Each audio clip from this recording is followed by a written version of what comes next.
Hello and welcome to another Super Play video. This one is going to be for issue 14 from December 1993. Again, like I mentioned on the last video, price is now £2.50. It doesn't go up too much more than that in its lifespan. Cover game here is a game called Skyblazer. Not one that gets mentioned very often, but the last time I looked, I'm sure it was about the 30 to 40 quid mark. It might be even more now. A game done by Sony, before obviously we started moving on to the PlayStation and their own games. Anyway, I will go into that a bit more when we actually get up to the review. So as we go on, we've got first of all double page spread here for Asterix on the Game Boy and also the Super Nintendo, a game I've never ever played before, done by Infogrames, who eventually bought out I think it was Ocean and Gremlin, so obviously they had a big part to play in games industry history. And then next up we've got another advert here for the game Toddlers, puzzle game, still never played it though.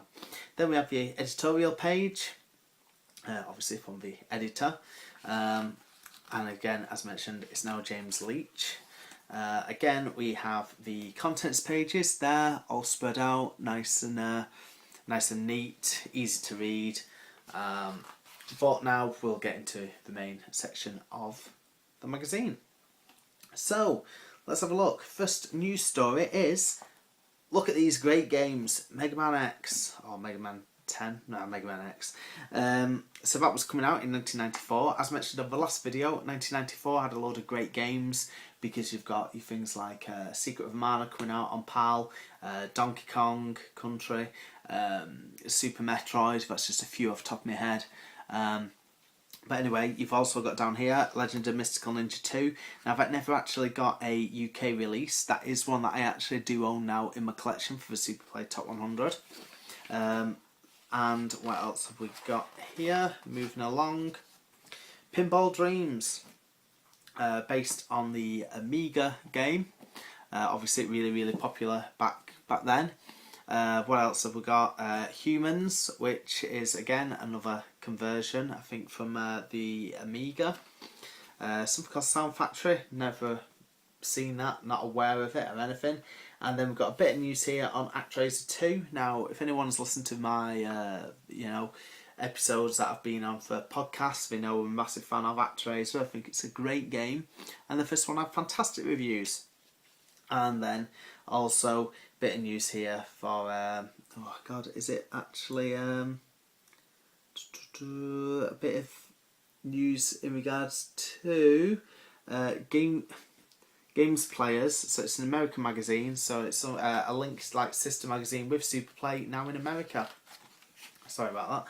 And then we've basically got a little bit of news here. HMV were opening a new game section, standing for His Master's Voice. I spent quite a lot of time working at HMV in the 2000s up to about 2013, and there was a bit of a computer game that I designed as well. And then yet again another tie-in here. Down here we've got Alfred Chicken, another platformer.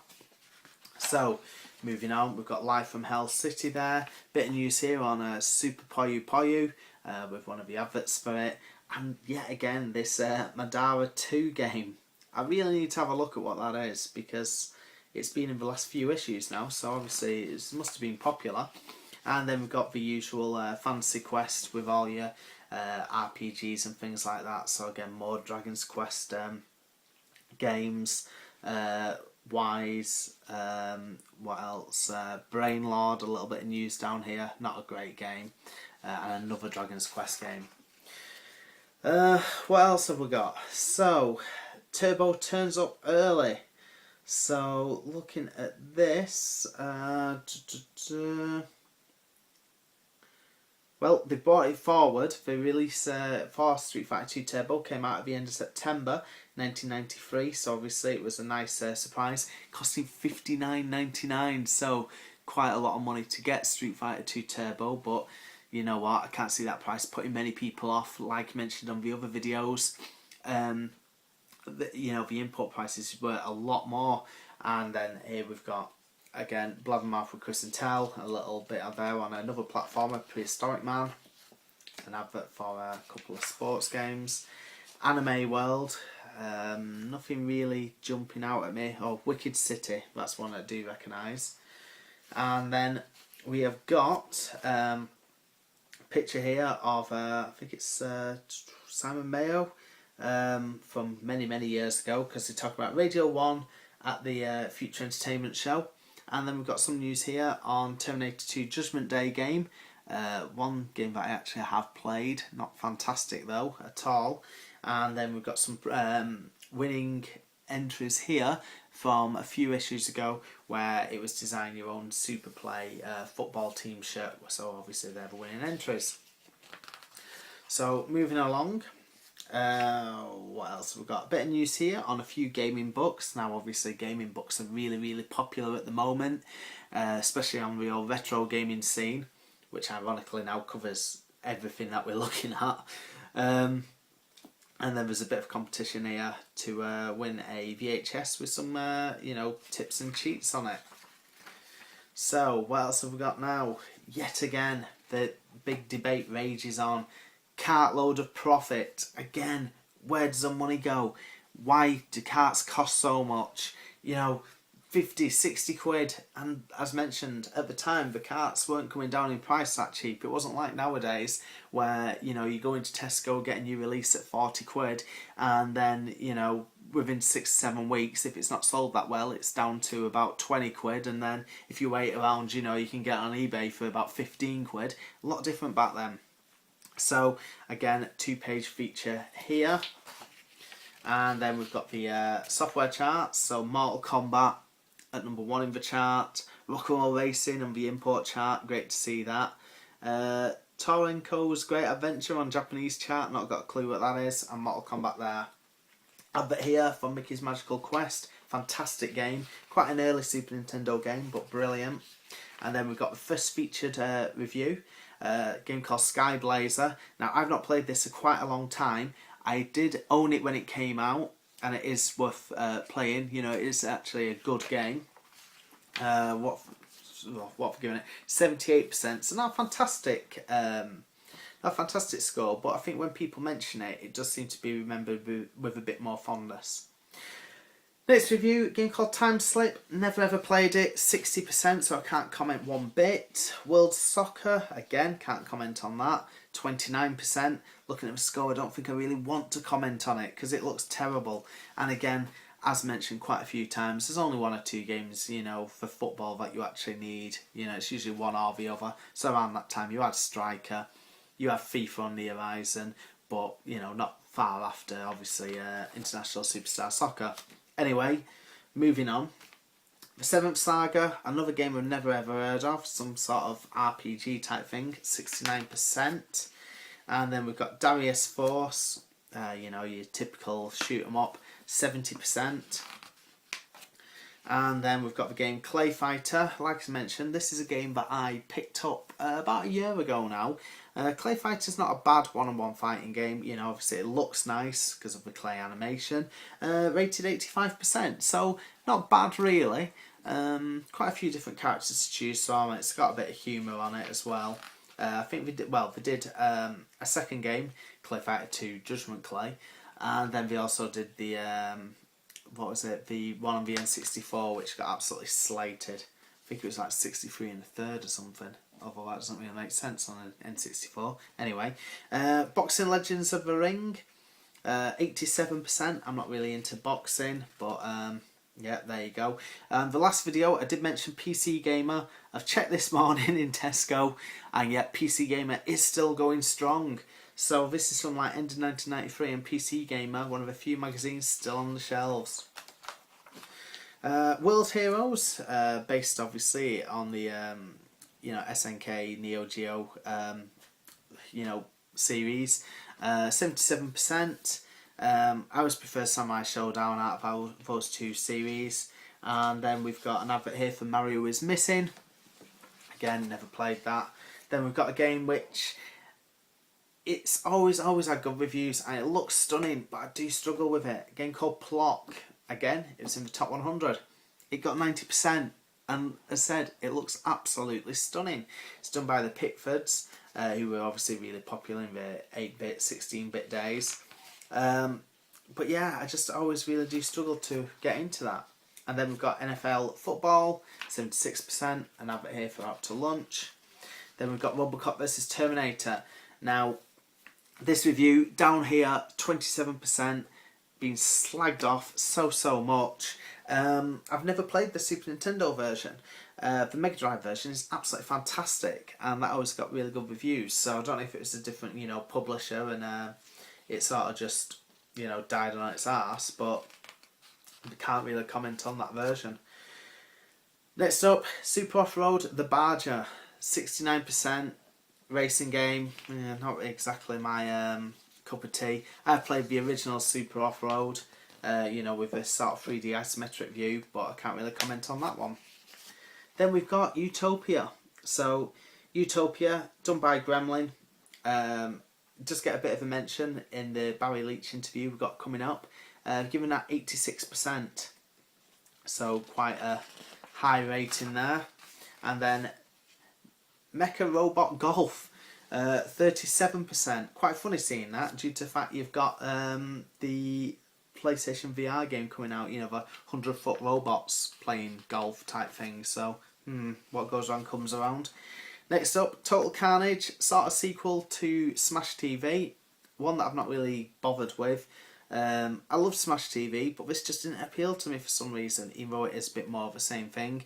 It might have just been a case of, at the time I was playing other stuff, 63%. Well, I think around this time actually I probably had my Amiga, to be fair, because I think I kept that to about 94. Then we've got Cool Spot, 82%. Cool Spot's not a bad platformer, it still looks really nice and everything like that. So yeah, I think it's number 100 in the Super Play Top 100. And then we've got another review, Redline F1 Racer, 49%, so can't really comment on that. And then we've got the new to the UK mini reviews, Met Warrior, 63%, Biometal, 71%, Super Conflict, 49%, Solstice 2, 90%, and Major Title, 83%, so a bit of a mixed bag there. What else have we got? We've now got yet another Super Mario All-Stars Player's Guide. That obviously is going on. I think this might be the final part. This time looking at Super Mario Bros. 3. So, again, another 6 pages there, 7 pages there. So, quite a bit really. What else have we got? Then we've got the Game Freak. So, again, all your question and answers. Then we've also got a bit of a special here, all about stereo sounds, how to make obviously games sound the best with speakers and things like that. Probably very basic nowadays.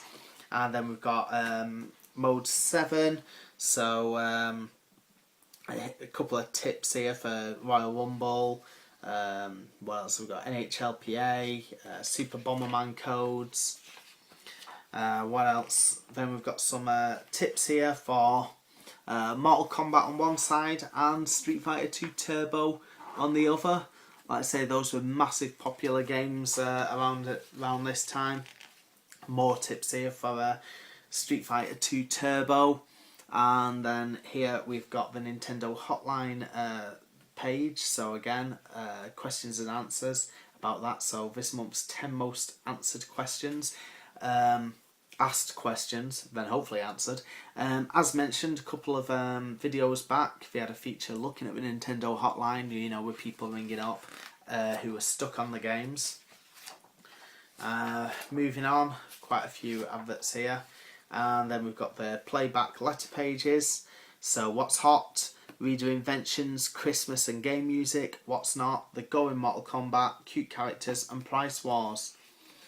But yet again, prices always get mentioned, as seen in this episode. Well, this issue, I should say.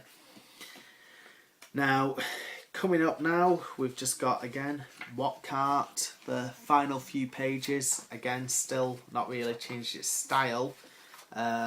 It's not even got the classic game now, so that's been dropped. So I think it is due to be changed, within the next issue or two.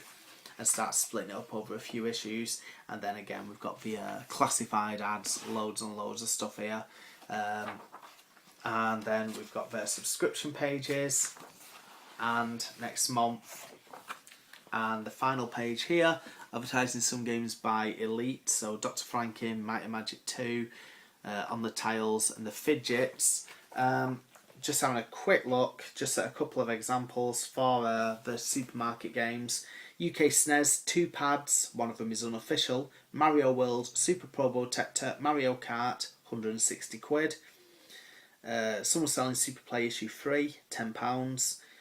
Master System 2, 2 control pads, 3 games, Alien 3, Sonic 2 and S-SWAT, Alex Kidd, also built in, 60 quid. Yeah, I suppose that's not too bad nowadays.